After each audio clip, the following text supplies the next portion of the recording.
အားလုံးပဲမင်္ဂလာပါရှေ့တို့ကနေကြိုးဆိုလိုက်ပါတယ်ဒီနေ့တင်ဆက်ပေးမှာကတော့ဆရာခတ်စောရေးသားထားတဲ့ The Rebels of Anya 1920s ရဲ့အခန်း2ဖြစ်ပါတယ်ဗီဒီယိုလေးစလိုက်ကြရအောင် The Rebels of Anya 1920s အခန်း2ရွာစီတက်နေသောဂျပိုးများအချုပ်ခန်းကျမ်းမြင်ကိုကြည့်ရင်စံဖဲကနှာခေါင်းရှုံလိုက်သည်တာစီကတ်အချုပ်ခန်းသည်ကျယ်ဝန်းလှသည်မဟုတ်သို့သောအထဲတွင်လူတစ်ယောက်သာရှိနေသဖြင့်စံဖဲနှင့်မောင်နီအတွက်တော့ခြောင်ချီလှပြီစံဖဲသတိထားမိသည်ကအချုပ်ထဲတွင်ရှိနေသောတဦးရီသောပုဂ္ဂိုလ်ထိုသူကသူတို့ကိုကြောပေးကအုတ်သားနံရံကိုကငေးမော့နေ၏အရက်အမှုကတိတ်ပြေသေးသည်မဟုတ်စံဖဲကအချုပ်ခန်းအကာအယံဖြစ်သည့်တစ်သားတိုင်လုံးများကိုမှီကာထိုင်ချလိုက်သည်မောင်နီကတော့ဂတ်ဘားမှပါလာသောကုတ်အင်ကြီးကိုချွတ်ပြီးကျမ်းမြင်ကိုဖုံခါ၏ထို့နောက်ထိုကုတ်အင်ကြီးကိုခေါင်းအောင်ကလှဲလျောင်းလိုက်သည်ကိုစံဖဲဟေးခညကအင်္ဂလိပ်ကြီးကိုဘာလို့သွားချတာတော့ဟေးစံဖဲဟေကနေဖြစ်သွားသည်မင်းကရောငါချတာနဲ့ဘာလို့ဝင်ချတာလဲဟာခညချမှတော့ကြုံမချလို့ရမလားဗျခညကို့လူပဲဦးစံဖဲကသဘောတကျရီးလိုက်သည်ထို့အချိန်တွင်နန်းရံကိုကြောပေးထားသောသူကစက်ခနဲလှည့်လာကစံဖဲကိုတစ်ချက်ကြည့်လိုက်၏စံဖဲသတိထားမိသွားသည်ထိုသူထံသို့စံဖဲစက်ခနဲကောက်ထားလိုက်၏ဟဲ့ကိုစံဖဲဒီထဲမှာလဲချအောင်မလို့လားဗျစံဖဲကသူတို့အရင်အချုပ်ခန်းနဲ့တူရီရှိနေသောစီနီယာ၏ပခုံးကိုပုတ်လိုက်သည်ဟဲ့လူခမရကောလိပ်ကျောင်းသားကိုကြီးချစ်ကောင်းမဟုတ်လားထိုသူကစံဖဲဘက်သို့လှည့်လာသည်အသက်30ကျော်ခန့်အသားညိုမျက်ခုံးထူနှာတံပေါ်ပြုံးရောင်နှုတ်ခမ်းဖြင့်ယောက်ျားပီတာသောမျက်နှာပိုင်ရှင်မင်းသူတော့ညီမဟုတ်လားဟုတ်တယ်လေကိုကြီးချစ်ကောင်းရဲ့ကျွန်တော်ကိုသူတော့ညီစံဖဲလေစံဖဲဟေးအေးစံဖဲမင်းတရေဘဝမွေးစားလိုက်တယ်ဆိုတဲ့တယောက်ပဲငါမှတ်မိပြီမင်းတို့ကဘာမှုလဲဒီကတ်တဲကလက်ထောက်ခရိုင်ရဲဝန်နဲ့ရာဇဝတ်အုပ်ကိုရိုက်မှုလေချစ်ကောင်းမျက်လုံးပြူသွားသည်စံဖဲကဘာမှမဖြစ်သလိုနဲ့ပြုံး၍အေးဗျာခမရောရန်ကုန်ကယူဒသန်ကောလိပ်မှာတက်နေတာဆိုဘယ်ကနေဘလို့ဒီသားစီကတ်ထဲရောက်နေတာလဲဘာမှုနဲ့လဲမီးရှို့မှုချစ်ကောင်းကအချုပ်ခန်းကိုကာယံထားသောတစ်သားတိုင်ထူကြီးများကိုအကြောင်းမဲ့ငေးကြည့်နေလိုက်ခမရဘယ်အောင်မီးသွားရှို့တာတော့ယူဒသန်ကောလိပ်ကိုလားဘဲကသာကွာညောင်ဟိုမှာကနေတဲ့စိန်ဘိုကေဇက်ယုံကိုရှို့လို့ဟာစိန်ဘိုကေဇက်ဆိုတာတမြန်နှစ်ကရွှေမြော်ဖျားပွဲမှာတော့လာကသွားတဲ့ဇက်ပဲမောင်နီကအချုပ်ကျမ်းမြင်တွင်ကြောဆန့်နေရမှလှမ်းပြောသည်ဇက်ဆိုသဖြင့်စိတ်ဝင်စားသွားပြီးသူတို့အနီးတွင်လာထိုင်လိုက်၏ရန်ကုန်မှာကျောင်းတက်နေတဲ့ယူဒသန်ကောလိပ်ကျောင်းသားကညောင်ဟိုမှာကနေတဲ့ဇက်ပွဲကိုမီးလာရှို့တယ်ဘလို့လဲဗျာ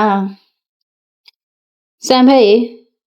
ငါကောလိပ်ကထွက်လာတာတစ်နှစ်ကျော်ပြီကွငါဇက်ထဲလိုက်နေတာဟာဘလို့ဖြစ်တာတော့ဗျာဂုံညင်းွယ်တရွာလုံးကကောလိပ်ကျောင်းသားခမည်းတယောက်ရှိတယ်ဆိုပြီးဂုံယူးနေကြတာဒီလိုကွ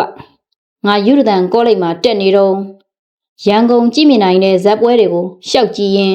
သူနဲ့ဆုံခဲ့တယ်ဘသူတော့မြလေမြငါရဲ့မြသူ့နာမည်ကမမြမေတဲ့ငါကမြလို့သူ့ကိုခေါ်တယ်သူကဇမင်းသားစိန်ဘိုကရဲ့နှမပေါ့တိတ်လှတဲ့ဇမင်းသမီးလေးကွာအချစ်ဇန်လန်းလေးပါလာပြီဖြစ်သဖြင့်လူငယ်2ယောက်မှာမျက်လုံးအပြူသားဖြင့်ချစ်ကောင်းကိုငေးမော့နေကြသည်ရန်ကုန်ထဲသူတို့ဇက်အဖွဲ့သွားတဲ့နောက်ကိုငါတကောက်ကောက်လိုက်ကြည့်တာပဲ ဒီလိုနဲ့သူနဲ့ငါဟိုရင်းဖြစ်သွားကြရောကွာဘာဟိုရင်းဖြစ်တာလဲကိုကြီးချစ်ကောင်စံဖဲကဆက်ဖြဲဖြဲဖြင့်မေးလိုက်သည်ရီးစားဖြစ်တာကွာရီးစားနောက်ပြီးငါကပြဆက်တွေတချင်းတွေပါလေရေးတာဆိုတာဝါသနာပါတာကလားသူကတဆင့်ငါပြဆက်လေးတွေတချင်းလေးတွေကိုသူ့ကိုဇက်စရာစိန်ပိုကေကိုပြကြည့်တယ်ဇက်စရာကလည်းကြိုက်တယ်သူကတဆင့်ငါဇက်ပိုးဝင်တော့တာပဲမိုးကလည်းချုပ်ပြီးမို့ချင်းများကအချုပ်ခန်းတွင်အုံနဲ့ကျင်းနဲ့ဝင်လာကြသည်ကတ်တဲ့အတွင်တလုံးထဲသောရှိသောခက်ဖြော့ဖြော့လျှက်စစ်မီးဒီတာလင်းလျက်အချုပ်ကင်းကြသောဂေါ်ယာပလိတ်တီပင်ရိုင်ဖယ်တနက်ကိုဖက်လျက်နံရံကိုမှီကငိုင်မြီးနေပေပြီဇက်နောက်ကိုရှောက်လိုက်နေတာနဲ့ပဲငါကြောင်းပြက်ရက်တွေများလာတယ်ငါစာကိုစိတ်ဝင်စားတော့ငါမြကိုပဲစိတ်ဝင်စားတယ်နောက်ဆုံးမရတော့ကွာယောဂါကသဲလာပြီမြကိုငါမျက်ွယ်တခြားတနေမှာဇက်ကနေနေတာကိုငါစိတ်မချဘူးသူဘေးနာငါအမြဲရှိခြင်းနဲ့ဒါပေမဲ့ငါကအိမ်ကပို့ပေးတဲ့ငွေရယ်အစိုးရစတိုင်ဝင်ရယ်နဲ့ကြောင်းတက်နေရတဲ့ကောင်ကွာသူ့ကိုချက်ချင်းတော့ဘယ်ယူနိုင်အောင်မလဲသူကလည်းမောင်နှမ2ယောက်အရင်ပြူပြီးဒီဇက်ပွဲနဲ့အသက်မွေးဝမ်းကြောင်းနေရတာဒီတော့ငါလဲဝါသနာပါသူလဲရှိတဲ့ဇက်သပင်ထဲမှာပဲအခြေချတော့မဲလို့ငါဆုံးဖြတ်လိုက်တယ်ဒီလိုနဲ့ငါလဲအိမ်ကိုတောင်အတိပေးမနေတော့ပဲမတ်မြမေတို့ဇက်ထဲကိုလိုက်ချသွားတယ်ကိုကြီးစားကိုမင်းသမီးလေးကတဲ့ဇက်လေကွာတိတ်ပျော်စရာကောင်းခဲ့တာကိုချစ်ကောင်းဤဇက်ရှင်ကလည်းမြင့်လာနေ၏စံဖဲတို့မှာကိုအဖြစ်ကိုမေ့ရင်ကိုချစ်ကောင်းဤဇလန်းနဲ့မျောနေကြသည်ခမရဇက်စရာဖြစ်ခဲ့တာလားဆိုပါတော့ဇက်စရာမဟုတ်ပေမဲ့ဇက်စရာနီးနီးပါပဲကွာဇက်အတွက်ပြဇက်တွေတချင်းတွေအကုန်ငါရေးပေးရတာပေါ့စိန်ဘိုးကေဇက်ဆိုတာလဲအရန်နာမည်ကြီးမဟုတ်ဇက်စရာစိန်ဘိုးကေကမင်းသားကြီးစိန်ကရုံးရဲ့တပည့်ဆိုတဲ့နာမည်နဲ့ရက်တီနေရတာငါမရောက်ခင်ကတချင်းတွေပြဇက်တွေရေးပေးမဲ့လူရဲ့လို့သိကြရှိတာမဟုတ်ဘူးဇက်စရာစိန်ဘိုးကေကတခြားမအပ်ရတာခုတော့စိန်ဘိုးကေကငါအားကိုးတာပေါ့ကွာသူ့နှမနဲ့လဲသဘောတူတယ်ဆိုတဲ့အရေးအယောင်တွေပြပါတယ်ဒါဆိုရွှေမြော်ဖျားပွဲတုန်းကစိန်ဘိုးကေဇက်မှာအကိုကြီးပါတာပေါ့မောင်နီကဝင်မေးလိုက်ခြင်းပဲအေးပါတယ်ဒါပေမဲ့ငါရွာကလူတွေမြင်မှာစိုးလို့ငါဇက်ယုံနောက်ထဲကနေလုံးဝမထွက်ဘဲနေခဲ့တာဆက်ပါအောင်ဗျဒါနဲ့မြန်ဘလို့မြန်မိရှို့လိုက်ရတာလဲဝမ်းတွင်မှာငါတို့ပွဲကနေတော့ဇက်စရာစိန်ဘိုကေကကက်ဝိုင်းမှာငွေ2000နီးပါးရှုံးပြီးအကျွေးတင်သွားတယ်အဲ့ဒါသူ့ပိုင်သမျှအကုန်ပဲဒီတော့ညာကြီးတွေစိုင်းကြီးတွေမရှင်းနိုင်ပဲဇက်ပစ္စည်းတွေကိုပါကျွေးရှင်လက်ထို့အဲ့ရမယ်ကိန်းစိုက်တာမောင်ရေကက်ရှိကင်းထဲမှာ12နာရီတန်ချောင်းခောက်တန်ကြားရသည်နောက်ထပ်ဗမာလူမျိုးပလိတ်သားတစ်ယောက်ရောက်လာပြီးအချုပ်ခန်းဆောင်ဂေါ်ယာပလိတ်နှင့်ကင်းအလဲအလဲလောက်ကြ၏သူတို့စကားဝိုင်းကိုခိတ္တမြရက်လိုက်ကြသည်ကင်းချိန်လာသည့်ပလိတ်သားကလည်း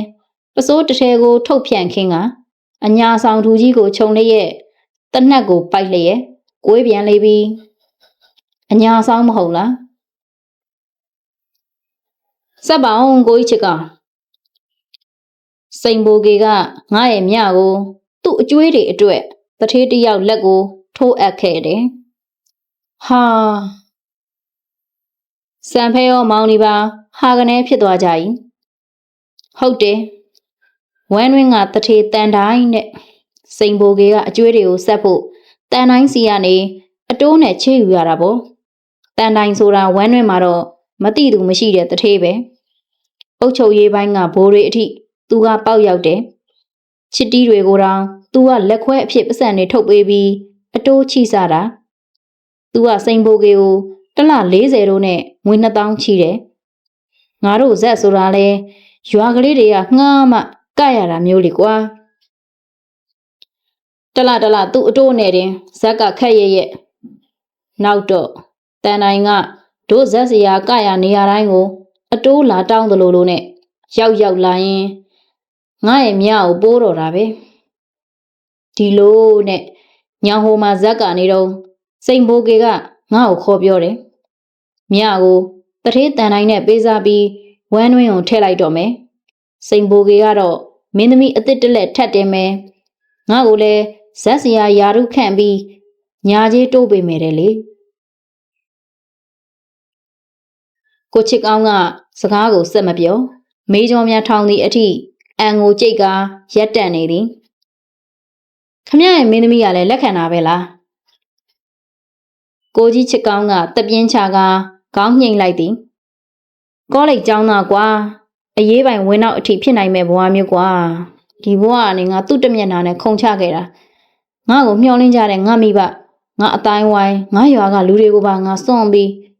သူ့စီလိုက်ခဲ့တာပါကွာအဲ့ဒါကိုသူတို့မို့လုပ်ရက်တယ်ငါသူတို့ကိုကြောခိုင်းပြီးဇက်ထဲကထွက်လာခဲ့တယ်လမ်းတစ်ဝက်ရောက်တော့ငါစိတ်ထဲအတော်လေးခံပြင်းလာတယ်ဒါနဲ့သူတို့ဇက်ကတဲ့ညောင်ဟိုရွာကိုပြန်သွားတယ်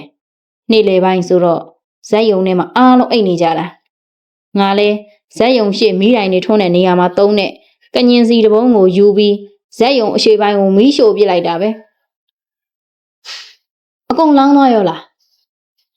ဇက်ယုံအရှိပိုင်းပဲလောင်းသွားပါတယ်ရွာလူတွေဝိုင်းငိမ့်တာနဲ့မီးကသေးသွားတယ်ငါလည်းအဖမ်းခံရတာပဲချစ်ကောင်းဤမျက်နှာတွင်နာကြီးခံပြင်းခြင်းနှင့်အတူလွမ်းစွတ်တတမှုအရေးအယောင်များဖြတ်ပြေးလာ၏ငါရင်နာတာကကွာမြတ်ဟာမရင်ငယ်ဖြစ်သွားတာလေဗျာအဲ့ဒီတထေးရဲ့ဘယ်နှယောက်မြောက်မှန်းမသိတဲ့မရင်ငယ်ဖြစ်သွားတာသူတို့အားလုံးတိတ်ဆိတ်သွားကြသည်စောင်းဤအေးဓာတ်ကလည်းတဖြည်းဖြည်းကျန်းလာ၏သူတို့၃ယောက်လည်းအတော်လေးပင်ချမ်းနေကြပြီကိုချစ်ကောင်းကအရင်ရက်များမှကြံဖန်ထားဟန်တူသောစောင်းတစ်ထည်ကိုထုတ်လျက်ခြုံလိုက်၏မောင်နီကလည်းကိုအင်းကြီးပေါ်မှသူ့ပစိုးကိုပါထတ်ချုံကကွေးကွေးလေးထိုင်နေသဖြင့်တက်တာသည်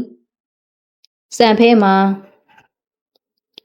ရှန်အင်းကြီးနှင့်ဘောင်းမီဖြစ်သောကြောင့်ပိုအေးနေရ၏သို့သောသူတို့အားလုံးကိုအတွေးနဲ့ကိုမမထအပြင်ဘက်မှအတန်ကြောင့်စံဖဲလူးလဲထားလိုက်သည်ဒေါက်တာဖော်ဒီကာနဲ့ပလိတ်အိတ်စပက်တော်တူကင်းဆောင်ပလိတ်ကချုပ်ခန်းတကားကိုဖွင့်နေထွက်တော့မောင်နီရောလားစံဖဲ၏အမေကိုဒေါက်တာဖော်ဒီကာကခေါင်းငိမ်ပြသည်မောင်နီကအိမ်မုံစုံမွားနှင့်ထလာပြီးပစိုးဖြင့်မျက်ချိများတုပ်လိုက်၏အချုပ်ခန်းတကားကိုခေါင်းငုံပြီးထွက်လိုက်ကြသည်မင်းတယ်ဒီမင်းကိုစောင့်နေတယ်တွားကြစို့ကျွန်တော်တို့အမှုမဖြစ်ဘူးလားမဖြစ်ဘူးငါလမ်းရောက်မှရှင်းပြမယ်စံဖဲရောမောင်နီပါပျော်သွားကြ၏စံဖဲကိုချစ်ကောင်းအတန်ကြောင့်သူတို့လှည့်ကြည့်လိုက်ကြသည်အော်ကိုကြီးချစ်ကောင်းကျွန်တော်တို့သွားလိုက်အောင်မယ်ဗျာအေးပါကွာငါ့ကိုဂရိတစ်ခုပေးကွာငါ့ကိုဒီမှာတွေ့ခဲ့တယ်ဆိုတာရွာကငါမိဘတွေကိုပြန်မပြောပါနဲ့ပြီးတော့ရွာလူတွေကိုရောစိတ်ချပါကိုကြီးချစ်ကောင်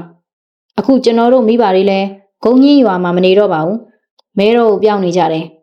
အဲ့ဒီကလူတွေနဲ့လည်းအရန်အဆက်အသွယ်မရှိတော့ပါဘူးအေးပါကွာဒေါက်တာဖော်ရီကာနဲ့အတူစံဖဲတို့နှစ်ဦးတာစီကတ်တဲ့အပြင်သို့ထွက်လာကြသည်ကတ်တဲ့အဝင်တွင်ရာဇဝတ်အုပ်ကိုညီမောင်နှင့်တိုး၏ကိုညီမောင်ကမျက်လုံးကြီးတစ်ဖက်ပိတ်လျက်မျက်နှာတွင်လည်းဖူးယောင်နေသည်အထက်အရာရှိဖြစ်သောဒေါက်တာဖော်ရီကာပါနေသဖြင့်ကိုညီမောင်ကသူတို့ကိုသတိဆွဲကဆလံပေးသွားရ၏မောင်နီကသဘောတကျရဲသည်ဒေါက်တာဖော်ရီကာ၏မြင်းလဲပေါ်သူတို့တက်လိုက်ကြ၏ဘယ်နဲ့လဲဒေါက်တာရှင်းပြပါဦးညကမင်းတို့တော်တော်စော်လိုက်ကြတာပဲကွဟာကျွန်တော်တို့မျက်ခွက်ကဒဏ်ရာတွေလည်းကြီးအောင်လေဟိုကောင်မောင်နီဆိုနံရိုးတွေအောင်လို့ညကကောင်းကောင်းတော့မအိပ်နိုင်ဘူးအေးပါဟိုနှစ်ကောင်တော့ငါစီလာမကူရဲပဲပန်းချပြီးဆရာဝန်စီသွားကူကြတယ်ဘာမှစိတ်မပူနဲ့မင်းတို့အမှုမဖွင့်မှု သူတို့ကဂရီပေးထားတယ်ဘလို့များညှိလိုက်တာလဲဒေါက်တာခုဖြစ်တာကနှစ်ဖက်ရန်ဖြစ်တာလေကွာပြီးတော့မင်းတို့ကလူငယ်အရက်သားတွေသူတို့ကပလိတ်တွေသူတို့ဘက်ကအမှုဖွင့်ရင်ငါကလည်းမင်းဖေမစ္စတာဒရေးစ်ကအမှုပြန်ဖွင့်လိုက်မယ်လို့သူတို့ကိုချိန်ချောက်လိုက်တယ်ပြီးတော့မနေ့ကဒီအချိန်ကညီမောင်ရဲ့တာဝန်ချိန်ကွတာဝန်ချိန်ဘာရောက်နေတာရဲ့ရန်ဖြစ်တာရဲ့နဲ့ဆို तू မချောင်ဘူးဒါကြောင့်ညီမောင်ရောသူ့ဆရာစမစ်ပါငါပြောတာလက်ခံလိုက်ရတာပဲဟာဟာဟာကောင်းပါဗျာဟာဟာဟာဒါမဲ့တခုတော့ရှိတယ်မင်းတို့ကိုရောငါ့ကိုပါဒီကောင်းလေးဒုက္ခပေးဖို့ချောင်းနေမှာကွအထူးသဖြင့်မင်းတို့အမှုတစ်ခုမဟုတ်တစ်ခုဆင်လာလိုက်မယ်အဲ့တော့မစ္စတာဒရေးစ်နဲ့ငါတိုင်ပင်ထားတာရှိတယ်စံဖဲမင်းခဏလောက်ဖြစ်ဖြစ်ရွာကိုပြန်နေလိုက်ငါလဲဒီကောင်းလေးပြဿနာကိုကြည့်ထိန်ထားမယ်မေးတဲ့လောက်မှပြန်လာပေါ့ကွာမကြာမီဘာဂီယာ favorite chef ကုမ္ပဏီခြံဝင်းအတွင်းသို့ရောက်ရှိသွားတော်သည်အလုပ်သမားများကခရစ်စမတ်ညစာစားပွဲအတွက်ကြက်စင်အသေးများကိုအမွှေးနှုတ်ရင်နွေးဖြောလျက်ရှိကြ၏ခရစ်စမတ်တစ်ပင်အဖြစ်ရှမ်းပြည်မှမှာယူထားသောထင်းရှူးပင်ငယ်လေးအနီးတွင်ခလစ်တတိုက်နှင့်အတူအလုရှုံနေသောမစ္စတာဒရေးစီသူတို့လျှောက်လာကြ၏မယ်ရီခရစ်စမတ်ပါဒယ်ရီမစ္စတာဒရေးစ်ကစံဖဲကိုဖက်ထားလိုက်သည်တာလူစိုးကောင်လေးခရစ်စမတ်နေ့မှာမင်းမျက်နှာဒဏ်ရာဒဏ်ချက်တွေနဲ့ကွခရစ်တော်မွေးနေ့ကိုဂုဏ်ပြုလက်ဆောင်ပေါ်တယ်ရီဒေါက်တာဖော်ရီကာကငါတို့အစီအစဉ်အကြောင်းမင်းကိုလမ်းမှာပြောပြပြီးပြီထင်တယ်ဟုတ်ကဲ့ဒီနေ့ညခရစ်စမတ်ပါတီမှာငါသားမရှိတော့ဒယ်ရီတော့လွမ်းနေတော့မှာပဲမင်းမိဘတွေလည်းမင်းကိုလွမ်းနေလိမ့်မယ်ထင်တယ်ဒီတော့အိမ်မော်တက်အဝတ်အစားသိမ်းဆဲပြီးဂူဘဲထွက်ဖို့လုပ်တော့ဒေါက်တာဖော်ရီကာကမင်းကိုရွာထိလိုက်ပို့လိမ့်မယ်မော်တော်ကားလည်းစီစဉ်ထားပြီးသားမော်တော်ကားနဲ့ဟုတ်လားစံဖဲကဥရွှင်သွား၏ထို့နောက်မောင်နီဘက်သို့လှည့်ကာဗမာစကားဖြင့်ပြောလိုက်သည်ဟေ့ကောင်ငါတို့ကိုရွာအထိမော်တော်ကားနဲ့လိုက်ဖို့မှားရတယ်ကွဟာမော်တော်ကားဆိုတာဓာတ်ရှင်ပိတ်ကားတဲ့ကလက်နဲ့လှည့်မောင်းတဲ့ဟာကြီးမို့လားမောင်နီကပါဇက်အဟောင်းသားဖြင့်ပြောလိုက်၏အော်တာမင်းရဲ့တငယ်ချင်းနဲ့လည်းဒယ်ရီကိုမိတ်ဆက်ပေးပါဦးပြီးတော့မနေ့က तू ကဒီအမှုတဲ့ဘယ်ကဘလို့ပါလာတာလဲရှင်းပြပါဦးဒယ်ရီဒါကမောင်နီမဲတော့ရွာကပဲကျွန်တော်တငယ်ချင်းပါ तू ကဟိုတနေ့ကရွှေမျော်ဖျားလာဖူးရင်ကျွန်တော်စီဝင်လာတာ तू ကကျွန်တော်တနက်ပစ်တာကိုအရန်ကြည့်နေတာလို့ပြောတယ်လေဒါနဲ့နောက်နေ့ဒေါက်တာနဲ့တနက်ပစ်ပြန်ရမယ်ဆိုတော့ तू ရွာမပြန်မဲဇရက်မှာအိတ်ပြီးစောင့်နေခဲ့တာသားတို့တနက်ပစ်နေတော့ तू ခက်လန်းလန်းလာကြည့်နေလေဒယ်ရီပွဲပြီးတော့ဒေါက်တာကိုခွင့်တောင်းပြီးသူ့ကိုသားကခေါ်လာတာဟဲ့ဟဲ့ထို့နောက်မောင်နီဘက်သို့လှည့်ကာပြောလိုက်ဟဲ့ငနီဒါငါဒယ်ရီကွမစ္စတာဒရေးစ်ကမောင်နီကိုလက်ကမ်းပေးရင်မောင်နီကတော့သွားကိုဖြီးပြီးလက်ပေးပြီး bloody fool daddy bloody fool ဘေးနားမှာဒေါက်တာဖော်ရီကာကတဟားဟားအော်ရင်လိုက်တော့သည်မော်တော်ကားအယောင်ကမဲမဲပြောင်ပြောင်အတန်ကနသိုးကြီးတကောင်လိုတကီကီနွားလဲဘိန်းထက်အတော်သေးသောဘိန်းများကလိမ့်ငါနှင့်လှဲလန်းပေါ်မနှဲမောင်းတက်လာနေသည်မဲတော်ရွာတဲ့အစိုးမအထူးဆန်းရင်ကြီးဝင်လာသည်နှင့်ခလစ်တအုပ်မှာကြောက်၍ပြေးပုံကြသည်ကာလသားတချို့ကဖုံတထောင်ထောင်ထနေသောထိုကားနောက်မှပြေးလိုက်ကြ၏တာစီတွင်ပင်ရန်ဖန်ရန်ခါမှမြင်ရတတ်သည့်မော်တော်ကားသည်ယခုသူတို့ရွာကလေးသို့ရောက်လာကြပြီမော်တော်ကားသည်ဦးဖိုးတန်းတို့၏ခြံဝင်းလေးရှေ့တွင်ရပ်လိုက်သည်အနီးအနားအိမ်များမှအသက်ကြီးသူတချို့မှာမော်တော်ကားကိုတအံ့တောငဲကြည့်နေရမှရုတ်တရက်သတိဝင်လာကြပြီးမော်တော်ကားရှေ့မြေပြင်တွင်ကြုံကြုံလေးထိုင်ကလက်အုပ်ချီလိုက်ကြ၏အင်္ဂလိပ်မျက်နှာဖြူအရေးပိုင်အရာပိုင်မေးမိုင်းစိုးပိုင်းများသာစီးနိုင်သည့်ရင်မဟုတ်လောမော်တော်ကားပတ်ချလဲမှကာလာသမီးအုပ်စုကလည်းထိုင်ရမလို့ထားရမလို့ဘာကြီးဖိုးသိမ့်နဲ့ဒေါ်ဆန်မဲတို့မှလည်းသူတို့အိမ်ရှိလာရသောကားကိုကြောင်တိကြောင်တောင်ဖြင့်ကြည်ကာ ရောရောင်ပြီးလက်အုပ်ကလေးချီထား၏စံဖဲ၏အကိုဖြစ်သူကိုသူတော်ကတော့အိမ်ကောင်းရင်တွင်ထညက်အရက်ချက်နေမှအရက်ဖိုးအားပုံများဖြင့်အုပ်ကခြေရလက်ရဖြောက်ဖြက်နေသည်သူအရက်ခိုးချက်နေသည်ကိုပလိတ်လာဖမ်းမိအထင်နှင့်ဖုံမှုံတို့အတော်လေးပင်ငြိမ်သက်သွားကြပြီကားတကာပွင့်လာကြပြီကားပေါ်မှလူတစ်ယောက်ဆင်းလာ၏အကောင်စားကုတ်အင်းကြီးနီးညိုရောင်နှင့်ခေါင်းပေါ်မှာရောင်ငုတ်စီတွန့်ကြေနေသောခြိချမ်းပစိုးခြိတံလက်တံရှည်ရှည်နှင့်မြေပြင်တွင်သူတို့အားကုန်းကြော့နေကြသောအဖိုးကြီးဖွားကြီးများဖက်ချလဲဝိုင်းနေသောကာလာသားကာလာသမီးများကိုမြင်သဖြင့်တွားကြီးတစ်ချက်ဖြဲကရီးပြလိုက်သည်ဟာဘသူများလဲလို့ရှင်လှတူသားငနီကြီးဟခွေးမာသားဘယ်ကဒီကောင်ထီပေါက်လာတယ်မသိကာလာသားများထဲမှအတန်ထွက်လာ၏စေတံများလဲတတော်တော်ညံသွား၏စံဖဲကသူ့အဝတ်စားအိတ်ကိုလွဲကာဆင်းလာမှအားလုံးသဘောပေါက်သွားတော့သည်အိုးစံဖဲပြန်လာတာပဲဟာဘိုးเจ้าသားပြန်လာပြီလားဘိုးကေနဲ့လိုက်သားငါလူရဘောင်းမီကြီးဝစ်ထားတော့ဘိုးကြီးကြလို့ပဲဟဲ့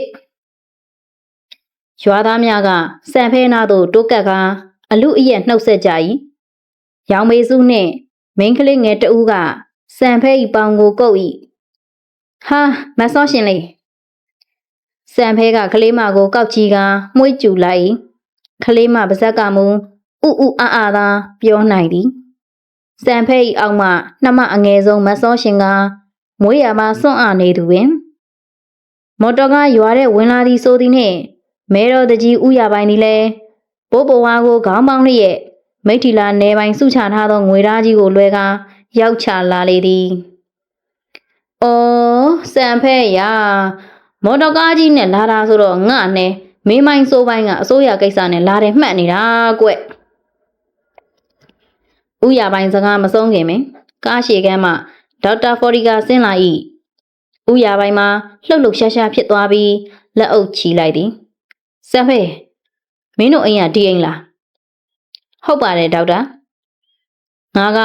ဒီလိုပြင်အောင်အိမ်ကြီးတွေကိုတိတ်သဘောကျတာပါကွသဘောကျရင်လည်းအိမ်နဲ့ဝင်ပြဟိုမှာကျွန်တော်မိပါတယ်မိတ်ဆက်ပေးမယ်မဝင်တော့ပါဘူးကွာညနေခရစ်စမတ်ပါတီအမီတာစီကိုပြန်ရမှာဟာဒေါက်တာဖော်ရီကာနဲ့စံဖဲတို့အင်္ဂလိပ်လိုအချီချပြောနေသည်ကိုရွာသားများကတအံ့တော်နားထောင်နေကြသည်တစ်ချက်စံဖဲကအင်္ဂလိပ်ဘာသာဖြင့်ပြောလိုက်လျင်လက်ခုပ်ထတီးသူကတီးသည်တကြီးဥရပိုင်းကတစ်ချက်မျက်စောင်းထိုးလိုက်မှသာငြိမ်ကျသွား၏စံဖဲဒီဘိုးကဘာတူလဲငါဒီကတကြီးပါလို့ပြောပေးပါဦးဒါခရိုင်ရဲဝန်တော့ဖော်ဒီကာပဲတကြီးစံဖဲစကားအစုံဥရပိုင်းကရောင်ရမ်းကလက်အုပ်ချီလိုက်သည်သူကဘာကိစ္စနဲ့လာတာလဲဘာမှမဟုတ်ပါဘူးကျွန်တော်ရွာကိုလိုက်ပို့တာစံဖဲကဒေါက်တာဖော်ဒီကာဘက်လှည့်လိုက်သည်ဒေါက်တာဒါကျုပ်တို့ရွာကတကြီးဥရပိုင်းမှာဒေါက်တာဖော်ဒီကာကတကြီးဥရပိုင်းကိုပြုံးပြပြီးလက်ဆွဲနှုတ်ဆက်ရန်လက်ကမ်းပေး၏ဥရပိုင်းကလက်ဆွဲနှုတ်ဆက်ပြီးနောက်လက်အုပ်ပြန်ချီထားသည်ဒေါက်တာဖော်ဒီကာကစံဖဲဘက်သို့လှည့်လိုက်၏ဒီတယောက်ကတော့ bloody fool လို့မပြောတာတော်သေးတယ်ဟဲ့မစ္စတာဖော်ဒီကာကအုတ်ထုတ်ကိုတစ်ချက်ဝှေ့ရမ်းပြပြီးကားထဲသို့ဝင်ကမောင်းထွက်သွားတော့သည်ကိုသူတော်ကကိုယ်တိုင်ချက်သောချက်အရက်တကြိုက်ကြွက်ကြော်တကိုက်ကိုကိုက်သည်ဖျောင်းနိုင်ကိုထွန်းကထင်းရှူတစ်တာဘုံပေါ်တွင်စာရေးနေသောညီဖြစ်သူစံဖဲကိုတစ်ချက်ကြည့်လိုက်ငါညီတကြီးရပိုင်းရဖြုံသွားလောက်ပြီကွစံဖဲကဘာမှပြန်မပြောဘာပဲဖြစ်ဖြစ်မင်းကဒီလိုမျိုးဝင်ထောက်ဖို့ပိုင်နေဆိုတော့ငါတို့မိသားစုကိုလည်းဒီတကြီးမစော်ကားရတော့ဘူးပေါ့စံဖဲကဖောင်တိန်ကိုချလိုက်သည်တကြီးဥရပိုင်းကဘာဖြစ်လို့လဲဗျဥရပိုင်းကဘာမှမဖြစ်ပါဘူးဖြစ်တာကသူ့သားငပုကွာငပုအေးလေကွာတကြီးရဲ့သားစစ်ပြန်ငပုတဲ့မက်ဆိုပိုတေးရီးယားဆိုလာဘာလာစစ်တိုက်ပြန်လာတာတဲ့သူ့ကိုအင်္ဂလိပ်ကစာရိုက်ကိုယာရုပေးတာတောင်ဝင်မလုပ်ဘဲပြင်းမနာဘက်မှာနေနေတာရွာဒီကောင်ပြန်ရောက်တာ2 နှစ်လရှိသေးတာကွဘိုးစကားလည်းနည်းနည်းတက်တော့ခုနောက်ပိုင်း တို့တရေလုတ်အဝယ်လုပ်ငန်းနဲ့ဝင်လာတယ်တရေအဝယ်တင်မဟုတ်ဘူးကွာဒီနောက်ပိုင်းဒီနယ်တဝိုက်ကလုပ်ငန်းမှန်သမျှရှိသမျှအကုန်လော်ဝကြီးအုပ်ဝင်လုတ်နေတာတပည့်တပန်းနေရလဲတောင်းနေကွာနောက်သူ့နှမမြနုကလည်းတာစီဘက်ကဘုံပေဘာမှတစ်သမားတွေနဲ့အလုပ်လုပ်သေးတာမြနုဟုတ်လားအေးလေကွာဟိုလွန်ခဲ့တဲ့၄-၅နှစ်ကမင်းရွာခဏပြန်လာတော့မင်းနဲ့စော့ပေါ်စော့ပဲလေပါမှာစပယ်တင်မှဲ့နေတယောက်လားအေးလေကွာခုတော့လှတယ်မောင်ကြီးလှတာလူကလည်းကြမ်းလိုက်တာလွန်ရောမိန်းကလေးတံမဲ့ဘုံပေဘာမှတစ်သမားတွေနဲ့တွေ့ပြီးအလုပ်လုပ်နေတယ်ဆိုတော့စဉ်းစားတာကြည့်အော်မအော်နဲ့ငါညီဒီရွာမှာကြာမှာဆိုတော့ဒင်းတို့ကိုတော့ကြည့်ကြက်ရှောင်ဟဲ့ဖြစ်ခနဲ့ဆိုဒင်းတို့မောင်းတော့မှာပဲမနစ်ကရင်းမာရိုးရွာဖုန်ကြီးပြန်မှာမြနုကိုလှောင်ကြတဲ့ရွာလူမိုက်တတိုက်ကိုမောင်နှမ2ယောက်သူ့တပည့်တွေနဲ့ဝိုင်းရိုက်လိုက်ကြတာตาစီစိတ်ုံရောက်တဲ့သူကရောက်ဆိုပဲစံဖဲကပြုံးလိုက်သည်ရေးလက်စဒိုင်ယာရီစာအုပ်ကိုပိတ်လိုက်၏ထို့နောက်ပစိုးကိုတေချာပြင်ဝတ်လိုက်သည်နယံတွင်ချိတ်ထားသောမှန်ဝိုင်းလေးတဲ့ဘိုးကေကိုဘီးဖြင့်တေချာဖီးလိုက်၏ဟဲ့ကောင်ချက်ချင်းကြီးဘဲသွားမလို့လဲတကြီးအိမ်ဘက်လေဟဲ့အပိုင်း3ဆက်ရန်